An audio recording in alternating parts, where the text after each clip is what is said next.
dubbii raafala meta kada padu ya dan jakasi ini asifaki kan gama-gamasi walalos fayyadu fidel fi arrasi karomina ammayya isa ganne adalle daganne faranji fakkanne gari kenna ifne adana madalla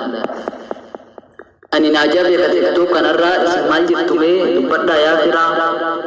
yekum sawal fite araba wajira dugora tikko arabse dikese nagayani jeda ibalu sambira wae tiktok kana kam me kam disa hundan dubaddu me gari disa ulbasani dubaccu nama kam fakisa follow gudibatu namuma daganne waan gudanne sene yadumanul kunne oso imbaratin diploma banne waan beenu sene wallala hankanne kesati laladdu anindar jenne kaduga dubbate to kuma lallabu be kani jibbani mata gati kabu gormi jaba fi ulkabe jabese farse ulqaba kennayo guddate arga wadadaba manura guddate furupi jare accounti guba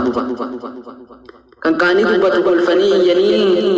hamile kinnani youtube ramadan so video isa jirani tarika barana kan naja fc so jecca dira male kan dalan odesu ani kada sigala te rawi fi kalesa paya sigala kadu ko na gesa ya daga midam ya kan guya gesa yo ati namfune ari fajesa jetela labati tiktok kana gesa sharafa ke kali kuma dagatte gursa abba ke gana madar batte so sigur sinu farda warra adim gamte abatta so adi so itu bodde umrin deme burachalle rabda ani munda